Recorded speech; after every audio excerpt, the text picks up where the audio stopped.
Alors notre deuxième tuto consistera à faire des œufs de Pâques, et oui, puisque c'est bientôt Pâques, mais en changeant de technique, cette fois on va faire de la mosaïque sur coquille d'œuf.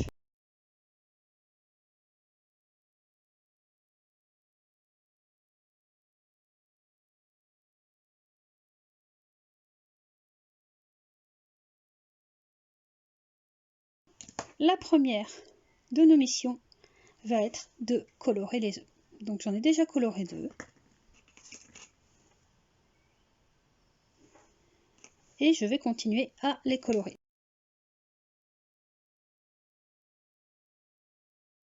Voilà. Alors j'ai découpé un petit modèle. Donc ça je vais conseiller au papa, maman, tata, nounou, grand-mère, etc. Celles qui vont accompagner l'enfant pendant le tuto, de faire le premier modèle. Ça sera le gabarit. Donc toujours dans notre emballage de biscotte. Donc, alors là on va le mettre, je ne fais pas de pub, on va le mettre sur l'extérieur pour qu'il corresponde bien, puisque hop, voilà, on va les coller comme ça. Voilà, on se sert donc du premier gabarit comme d'un pochoir en traçant autour, en appuyant bien son crayon le long du bord. On découpe. Voilà, donc on a bien donc nos deux parties que l'on va assembler ensemble. Donc on va prendre de la colle.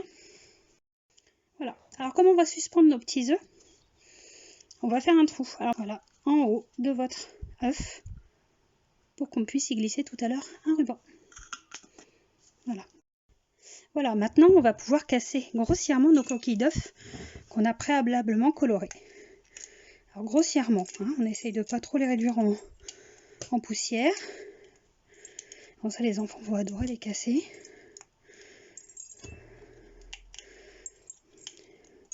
Moi je les mets dans un récipient pour éviter qu'il y en ait un peu partout. Alors ce qu'on peut faire, c'est faire couleur par couleur. C'est-à-dire qu'effectivement, voilà, on va commencer par le vert par exemple. Donc on va pouvoir mettre de la colle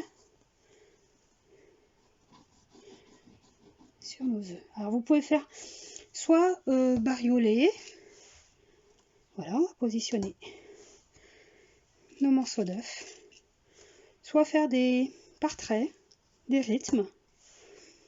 Voilà, je les écrase toujours un petit peu plus quand ils sont, voilà. Alors, on essaye de suivre la mosaïque, c'est-à-dire qu'il n'y ait pas trop d'écart entre chaque coquille d'œuf, chaque morceau.